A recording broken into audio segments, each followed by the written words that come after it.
সুপ্রিয় পিরোজপুর সরকারি উচ্চ বিদ্যালয়ের শিক্ষার্থীরা, আশা করি তোমরা ভালো আছো। আমি সঞ্জয় কুমার হাওলাদার, সহকারী শিক্ষক, পিরোজপুর সরকারি উচ্চ বিদ্যালয়।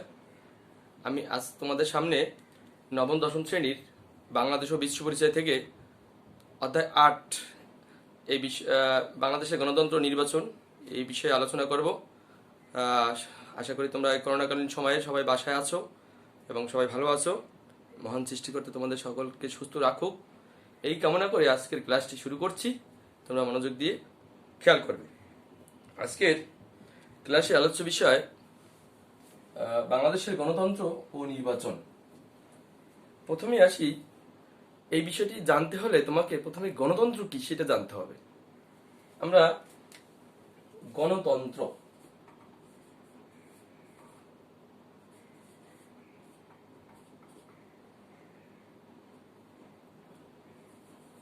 গণতন্ত্র তোমাদের সপ্তম অধ্যায়ের অনলাইন ক্লাসটিতে আমি আলোচনা করেছিলাম প্রত্যেকটা বিষয়ের সরকারের ধরন। বাংলাদেশ সরকারের গণতান্ত্রিক সরকার, বিশ্বের বিভিন্ন দেশে বিভিন্ন রকমের সরকার রয়েছে, অর্থাৎ সমাজতান্ত্রিক সরকার, রাজতান্ত্রিক সরকার, গণতান্ত্রিক সরকার এবং একনায়কতান্ত্রিক সরকারের এখন আর অস্তিত্ব মেলে না। তো সবচেয়ে গ্রহণযোগ্য সরকার ব্যবস্থা হলো গণতান্ত্রিক সরকার ব্যবস্থা। বাংলাদেশের সেই সরকার ব্যবস্থা বর্তমান। তা আমাদের আজকে আলোচ্য বিষয় হিসেবে আমি বাংলাদেশের গণতন্ত্র নির্বাচনের আলোচনার অংশ হিসেবে গণতন্ত্র তোমাদের সাথে আলোচনা করব। গণতন্ত্র হলো সেই সরকার ব্যবস্থা যেখানে জনগণ তাদের মতামতের ভিত্তিতে রাষ্ট্রকার্যে তার প্রতিনিধি নির্বাচন করে এবং সেই নির্বাচিত প্রতিনিধিরা দেশ পরিচালনা করে। এটা হলো গণতান্ত্রিক সরকার ব্যবস্থা একটা মূল জিনিস। অর্থাৎ প্রজারা যাকে ভালো লাগবে তাকেই রাষ্ট্রপ্রধান নির্বাচিত করবে। প্রজাদের ইচ্ছানিচ্ছের উপর নির্ভর করে রাষ্ট্রপ্রধানের ক্ষমতার স্থায়িত্ব এবং অস্থায়িত্ব। তাহলে এই গণতন্ত্র হলো এই মোটামুটি যে জনগণের সরকার, অর্থাৎ জনগণ যাকে ভালো বাসবে, যাকে ভোট দিবে সেই নির্বাচিত হবে। এখানে নির্বাচন ছাড়া ক্ষমতায় থাকার কোনো অবকাশ নেই। এ প্রসঙ্গে আমেরিকার সাবেক প্রেসিডেন্ট আব্রাহাম লিঙ্কনের আমরা একটা সংজ্ঞা তোমাদের সামনে তুলে ধরছি। আব্রাহাম লিঙ্কন বলেছিলেন, গণতন্ত্র হলো জনগণের জন্য এবং জনগণের দ্বারা নির্বাচিত শাসন ব্যবস্থা। অর্থাৎ এটা যদি ইংলিশে ট্রান্সলেট করি, democracy is a government of the people, for the people and by the people. অর্থাৎ এই মহান প্রেসিডেন্ট আব্রাহাম লিঙ্কনের সংজ্ঞার মধ্য দিয়ে আমরা গণতন্ত্রের একটা সামগ্রিক ধারণা পেয়ে যাই যে জনগণের জন্য এবং জনগণের দ্বারা নির্বাচিত শাসন ব্যবস্থা। এই শাসন ব্যবস্থা বিশ্বের সবচেয়ে বেশি গ্রহণযোগ্য শাসন ব্যবস্থা। এর কারণগুলো আমরা জানিনি। গণতন্ত্রের প্রকারভেদ। গণতন্ত্র তাহলে আমরা লিখতে পারি যে সকলের মতামত যে তন্ত্রে প্রতিষ্ঠিত হয় তাকে গণতন্ত্র বলতে পারি। গণতন্ত্র প্রকারভেদ। গণতন্ত্র দুই প্রকার গণতন্ত্র আছে। একটা হলো প্রত্যক্ষ গণতন্ত্র, এক নম্বরে যদি লিখি আমরা প্রত্যক্ষ, আর দুই নম্বরে লিখি পরোক্ষ। প্রত্যক্ষ কথাটা অর্থ তোমরা জানো, যেটা সরাসরি আর কি, চাক্ষুষ গণতান্ত্রিক ব্যবস্থা। আর পরোক্ষ হলো যেটা পরোক্ষভাবে হয়। এবার আসি প্রত্যক্ষ গণতন্ত্র কি। যে গণতান্ত্রিক ব্যবস্থায় জনগণ সরাসরি শাসন কার্যে অংশ নিতে পারে তাকে প্রত্যক্ষ গণতন্ত্র বলে। এখন তোমরা জানো যে প্রাচীন গ্রীসে প্রত্যক্ষ গণতন্ত্র প্রথম চালু হয়েছিল। অর্থাৎ সেখানে আয়তন ছোট, লোক সংখ্যা কম থাকার কারণে সেখানে প্রত্যক্ষ গণতন্ত্র সম্ভব হয়েছে। কিন্তু বর্তমানে রাষ্ট্রের আয়তন এবং জনসংখ্যা বেশি থাকার কারণে প্রত্যক্ষ গণতন্ত্রের সুযোগ নেই। বাংলাদেশেও প্রত্যক্ষ গণতন্ত্র নয়, এখানে পরোক্ষ গণতন্ত্র বিরাজ করছে। অর্থাৎ বাংলাদেশেরও এত জনসংখ্যা, সকলেই মিলে রাষ্ট্র ক্ষমতা রাষ্ট্রীয় কার্যে অংশগ্রহণ করা সম্ভব নয়। এখানে জনগণ তাদের প্রতিনিধির মাধ্যমে তাদের রাষ্ট্র ক্ষমতায় অংশ নেয়। এখন দুনিয়ায় কোনো দেশেই প্রত্যক্ষ গণতন্ত্র পাওয়া যাবে না। শুধুমাত্র সুইজারল্যান্ডের একটি প্রদেশে এই জনসংখ্যা কম থাকায় সেখানে এখনো প্রত্যক্ষ গণতন্ত্রের একটি অঞ্চলে আর কি এখন অস্তিত্ব মেলে। তার মানে আমরা প্রত্যক্ষ গণতন্ত্র বলতে বুঝি যে শাসন ব্যবস্থায় জনগণ সরাসরি রাষ্ট্র ক্ষমতায় অংশ নেয় তাকে প্রত্যক্ষ গণতন্ত্র বলে। তাহলে উদাহরণ হিসেবে বলতে পারি সুইজারল্যান্ডের একটি প্রদেশ। এছাড়া প্রত্যক্ষ গণতন্ত্রের উদাহরণ মেলানো কষ্টকর। আর পরোক্ষ গণতন্ত্র হলো যে যে শাসন ব্যবস্থায় জনগণ তাদের প্রতিনিধি নির্বাচনের মাধ্যমে রাষ্ট্র ক্ষমতায় অংশ নেয়। অর্থাৎ বাংলাদেশেও এই প্রক্রিয়াই গণতান্ত্রিক ব্যবস্থা ধারা চলে আসছে। এখানে আয়তন বেশি নয়, কিন্তু জনসংখ্যা বেশি থাকার কারণে এত জনসংখ্যা সবাই রাষ্ট্র ক্ষমতায় অংশ নেওয়া সম্ভব না, অর্থাৎ ধারণ ক্ষমতার বেশি, সেজন্য এখানে পরোক্ষ গণতন্ত্র বিরাজ করেছে। কিন্তু বাংলাদেশের নির্বাচন ব্যবস্থা প্রত্যক্ষ আর গণতন্ত্র হলো পরোক্ষ, এটা তোমরা মনে রাখবে আর কি। তাহলে আমরা প্রত্যক্ষ এবং পরোক্ষ গণতন্ত্রের মোটামুটি একটা ধারণা পেলাম। এবার তোমাদের গণতন্ত্রের দোষ এবং গুণ নিয়ে একটু আলোচনা করব। তোমাদের পাঠ্যবইতে এই বিষয়টা আছে, দোষ। আমরা দোষ এবং গুণ দুটো নিয়ে আলোচনা করব। গণতন্ত্রের কি কি দোষ রয়েছে? তোমরা জানো যে একটু আগেও আমি বলেছি যে গণতন্ত্র হলো পৃথিবীর সবচেয়ে বেশি গ্রহণযোগ্য শাসন ব্যবস্থা। এখন তোমাদের প্রশ্ন থাকতে পারে, স্যার, যে গণতন্ত্রের এত দোষ থাকা সত্ত্বেও কেন গ্রহণযোগ্য হয়ে এলো? কিন্তু দোষ অল্প রয়েছে, কিন্তু এদের গুণের সংখ্যাই বেশি। অন্যান্য যে যত শাসন ব্যবস্থা আছে তাতে তার তুলনায় অন্তত গণতন্ত্রের দোষ কম। তারপর আমরা দোষ নিয়ে একটু আলোচনা করি, তারপর আমরা গুণের কথা বলবো। এখানে গ্রিক দার্শনিক প্লেটো এবং তার মহান শিষ্য, মহান গুরু প্লেটো এবং তার শিষ্য অ্যারিস্টটল গণতন্ত্রকে মূর্খের শাসন, অযোগ্যের শাসন, অজ্ঞের শাসন বলেছেন। অর্থাৎ এর কারণ হলো কি, গণতন্ত্রে সবসময় জনগণের মতামতের ভিত্তিতে নির্বাচিত হয় প্রতিনিধি। কারণ এখানে অযোগ্য, দুর্নীতিগ্রস্ত মানুষও নির্বাচিত হওয়ার সুযোগ রয়েছে। অর্থাৎ জনগণ যদি তাকে চায় সেক্ষেত্রে আর কিছু করার নেই, সেক্ষেত্রে অযোগ্য মানুষ, অদক্ষ মানুষ এবং নিরক্ষর মানুষও নির্বাচিত হতে পারে। এখানে তার যোগ্যতাটাও মুখ্য না, এখানে তার জনপ্রিয়তাটাই হলো মুখ্য। তাই প্লেটো অ্যারিস্টটল হয়তোবা সেই নিরিখে গণতন্ত্রকে মূর্খের শাসন বলেছেন। তাহলে গণতন্ত্রের দোষ রয়েছে। আর একটি দোষ আছে গণতন্ত্রে, তোমরা জানো যে সর্বোচ্চ সংখ্যাগরিষ্ঠ সদস্যরাই রাষ্ট্র ক্ষমতায় অংশ নেয় গণতন্ত্রে। তার মানে সংখ্যালঘিষ্ঠ যারা থাকে, অর্থাৎ ধরো একটা নির্বাচনী আসনে 2 লাখ ভোটার রয়েছে, এখানে 1,05,000 ভোট একজনে পেয়ে সে নির্বাচিত হলো। তার মানে বাকি 95,000 যে ভোটার, তারা কিন্তু রাষ্ট্র ক্ষমতায় অংশ নিতে পারলো না। তার মানে যে গণতন্ত্রের সকলের অংশগ্রহণের ভিত্তিতে শাসন ব্যবস্থা পরিচালিত হয় তা কিন্তু বলা যায় না। আবার গণতন্ত্রে বারবার নির্বাচনের একটা বিষয় থেকে যায়, 5 বছর পর পর, কোনো দেশে 4 বছর পর পর। এক্ষেত্রে দেখা যায় তাদের অনেক ব্যয় বৃদ্ধি পায়।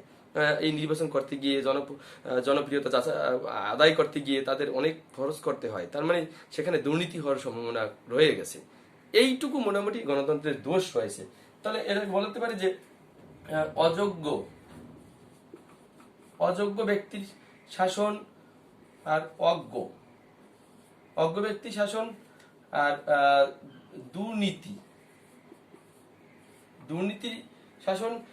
এখন আর একটা কথা বলা আছে যে বারবার যদি এরকম নির্বাচন হতে থাকে, তাহলে দেখা যায় যে একজন শাসক তার একটা লাইফ টাইম থাকে, এইম থাকে, একটা 5 ইয়ার্স প্ল্যান থাকে, সেক্ষেত্রে কিন্তু সে আর আগাতে পারে না। আর দেশের যেহেতু বারবার নির্বাচিত হয়, পরে নির্বাচন দেখা যায় সে হেরে গেল, সেক্ষেত্রে আর দেশের কিন্তু সার্বিক উন্নয়নও কিছুটা হলেও বাধাগ্রস্ত হয়। এই জন্যই মূলত এইটুকুই মূলত গণতন্ত্রের দোষ। আর গুণ, গণতন্ত্রের গুণ, অসংখ্য গুণ রয়েছে।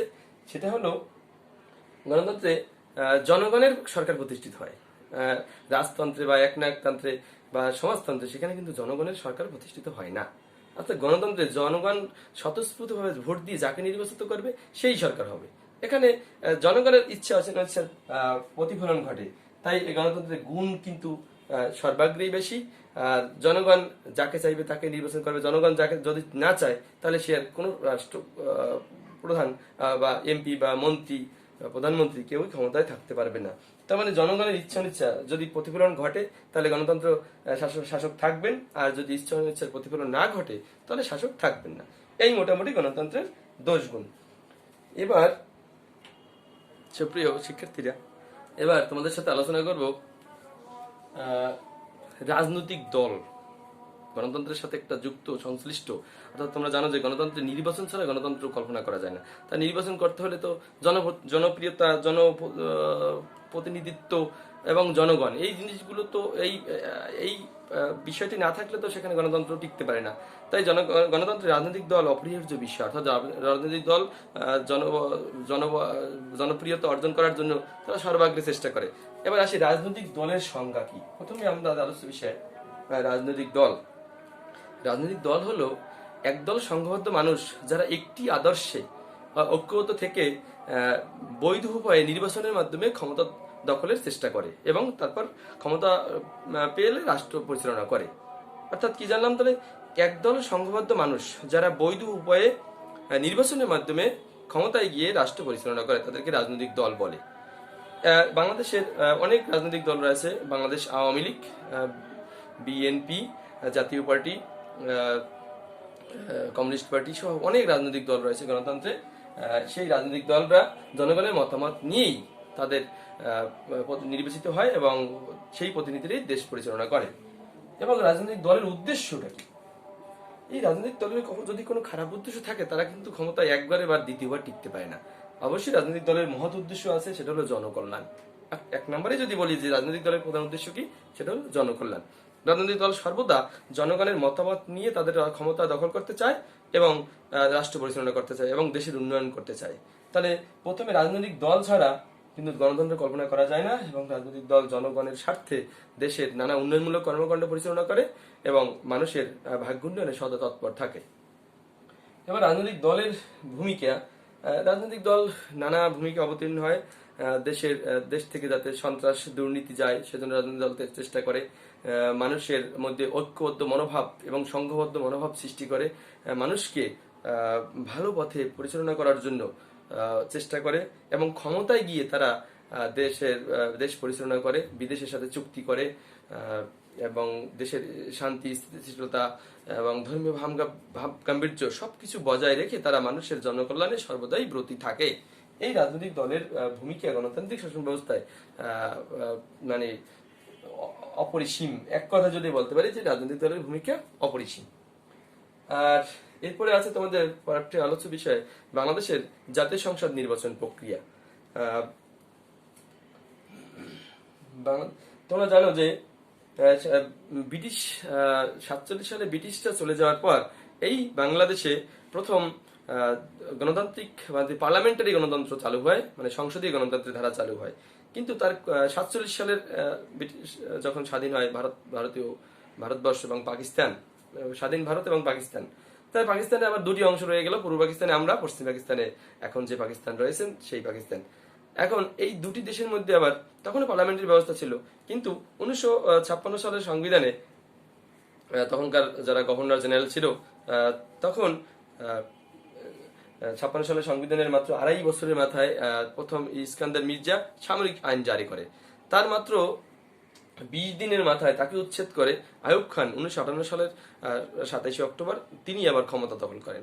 এবার শুরু হয়ে গেল কি মানে মার্শাল ল, অর্থাৎ মিলিটারি আইন। পাকিস্তানে এখন দুই পাকিস্তানে, মানে পশ্চিম পাকিস্তান এবং পূর্ব পাকিস্তান, দুই পাকিস্তানি মিলিটারি আইন শুরু হয়ে গেল। এখন নির্বাচন প্রক্রিয়া বলতে গেলে একদম স্থগিত, অর্থাৎ মিলিটারি আইন বলতে সংসদ স্থগিত থাকবে এবং সংবিধান স্থগিত থাকবে এবং মিলিটারি বা মার্শাল ল অর্থাৎ সেনাপ্রধানের একক ক্ষমতার নেতৃত্বেই দেশ পরিচালিত তার ইচ্ছা অনুসার ভিত্তিতে। এটা অনেকটা একনায়কতান্ত্রিক শাসনের মতো। এখন এই সেনাপ্রধান এই প্রক্রিয়া চলতে লাগলো। এদেরকে বাংলাদেশের স্বাধীনতাকামী নেতৃবৃন্দ তারা আন্দোলন সংগ্রাম করতে লাগলো। অবশেষে 1970 সালের 7 ডিসেম্বর সেই কাঙ্ক্ষিত নির্বাচন পাকিস্তান সরকার দিতে বাধ্য থাকলো এবং এই নির্বাচনে পূর্ব পাকিস্তান বাংলাদেশ আওয়ামী লীগ সরকার নিরঙ্কুশ সংখ্যাগরিষ্ঠতা অর্জন করে। এই সংসদ নির্বাচন প্রক্রিয়া তারপরে 73 সালে 7ই মার্চ সংসদ নির্বাচন হয়েছে। তারপর 1975 15ই আগস্ট বঙ্গবন্ধুকে সপরিবারে একদল বিপদগামী সেনা সদস্য কর্তৃক নিহত হওয়ার পর এদেশে মার্শাল ল চালু হয় এবং 15 বছর বহাল থাকে। অবশেষে 1991 সালে সংসদীয় গণতন্ত্রের ধারা ফিরে আসে দ্বাদশ সংশোধনীর মাধ্যমে। এই তারপরে 96 সালে আবার আওয়ামী লীগ ক্ষমতায় আসে এবং 2001 সালে আবার বিএনপি ক্ষমতায় আসে এবং 2006 সালে তত্ত্বাবধায়ক সরকার উপদেষ্টা ফখরুদ্দিন আহমেদ এবং সেনাপ্রধান মঈনুল আহমেদের নেতৃত্বে আবার তত্ত্বাবধায়ক সরকার প্রতিষ্ঠিত হয় এবং 2 বছর ধরে তত্ত্বাবধায়ক সরকার বহাল থাকে। এবার 2008 সালে আবার নির্বাচন হয় এবং নির্বাচনে বাংলাদেশ আওয়ামী লীগ ক্ষমতায় অধিষ্ঠিত হয় নিরঙ্কুশ সংখ্যাগরিষ্ঠতা নিয়ে। তারপর এভাবে সংসদ নির্বাচন প্রক্রিয়া চলতে থাকে এবং সংসদীয় গণতন্ত্র আজও বহাল রয়েছে। এখন এই সংসদ নির্বাচন প্রক্রিয়া হলো 300 আসনে একদিনে সরাসরি ভোট হয় এবং জনগণের সরাসরি মতামতের ভিত্তিতে এই নির্বাচনটা অনুষ্ঠিত হয়।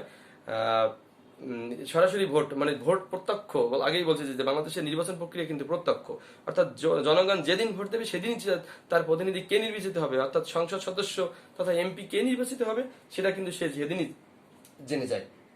তাই জনগণের মতামতের ভিত্তিতে 300টি সংসদীয় আসনে সরাসরি নির্বাচন হয় এবং সেই সন্ধ্যাবেলা এবং কিছু সময় অতিবাহিত হওয়ার পরপরই আমরা নির্বাচনের ফলাফল জানতে পারি এবং মোটামুটি ওই রাতের নির্বাচন দিন পরবর্তীর যে রাত, সেই রাতের মধ্যেই আমরা মোটামুটি বেসরকারি ফলাফল আমরা পেয়ে যাই যে কোন দল ক্ষমতায় যাচ্ছে। এভাবে বাংলাদেশের সংসদ নির্বাচন হয়ে আসছে, এটা তোমরা অনেকেই জানো। এবার তোমাদের সাথে আলোচনা করব এই যে সংসদ নির্বাচনের কথা বললাম একটু আগে, এই নির্বাচন যারা পরিচালনা করে তার একটা সংস্থা আছে, সেটা হলো স্বাধীন নির্বাচন কমিশন। এই নির্বাচন কমিশনে একজন থাকে প্রধান নির্বাচন কমিশনার, সিইও, আর এর সাথে অনধিক 4 জন নির্বাচন কমিশনার থাকবে। এই মোটামুটি নির্বাচন কমিশনের গঠন। এবার অফিসের অন্যান্য কর্মকর্তা কর্মচারী তো রয়েছেই, মূলত প্রথম একজন নির্বাচন কমিশনার প্লাস মাইনাস আমরা 4 জন কমিশনার মানে তাকে সহযোগিতা করে। এই 4 জন নিয়েই মূলত 4 জন আর এই একজন, মোট ওই 5 জনের মতো এই নির্বাচন কমিশনের কমিশনার থাকেন, একজন প্রধান এবং অনধিক 4 জন হলো কমিশনার। এই নির্বাচন কমিশন নির্বাচনের তফসিল অর্থাৎ দিন তারিখ এবং নির্বাচনী এলাকা নির্ধারণ এবং প্রার্থীদের সম্পদের হিসাব, প্রার্থীদের সংসদ নির্বাচনের পক্ষে যেসব যোগ্যতা থাকা দরকার সবকিছু যাচাই বাছাই করে একটি সুন্দর দিনে নির্বাচনের দিন ধার্য করে থাকেন। তারা স্বাধীনভাবে নির্বাচন পরিচালনা করে। আর নির্বাচন কমিশনের প্রথম কাজ যদি বলেছে নির্বাচন সুষ্ঠু সুন্দরভাবে যাতে সৎ প্রতিনিধিরা নির্বাচিত হয়ে থাকে সেজন্য তারা সর্বাগ্র চেষ্টা করে আইন শৃঙ্খলা বাহিনীর সহায়তায়। নির্বাচন কমিশন তাহলে নির্বাচন পরিচালনা করা কাজ এবং নির্বাচনের সময় যদি কোনো গোলযোগ সৃষ্টি হয় তার জন্য দণ্ড প্রশাসনের সাথে সহযোগিতা করে। নির্বাচনের যে বিধি মোতাবেক যে ধারায় যে দণ্ডের কথা বলা আছে সেই অনুযায়ী দণ্ড প্রদান করে থাকে। এভাবে নির্বাচন কমিশন সারা দেশেই যত নির্বাচন, ইউনিয়ন পরিষদ নির্বাচন, উপজেলা নির্বাচন, তারপরে পৌরসভা নির্বাচন, সিটি কর্পোরেশন নির্বাচন এবং সর্বোপরি জাতীয় সংসদ নির্বাচন, সব নির্বাচনই নির্বাচন কমিশনের অধীনে সরাসরি তত্ত্বাবধানে হয়ে থাকে। এই মোটামুটি এই অধ্যায়, 8ম অধ্যায় তোমাদের বাংলাদেশের গণতান্ত্রিক ইতিহাস এবং নির্বাচন নিয়ে আজকে আলোচনা করলাম। আশা করি তোমরা বুঝতে পেরেছো। বুঝতে যদি পারো তাহলে আমার এই চেষ্টা সার্থক হবে বলে আমি মনে করি। তোমরা সকলে ভালো থেকো, সুস্থ থেকো। আবার অন্য কোনো দিন তোমাদের সাথে দেখা হবে অন্য কোনো ক্লাসে। সেই পর্যন্ত সকলকে শুভকামনা জানিয়ে আজকে ক্লাস এখানেই শেষ করছি। সবাইকে ভালো থেকো।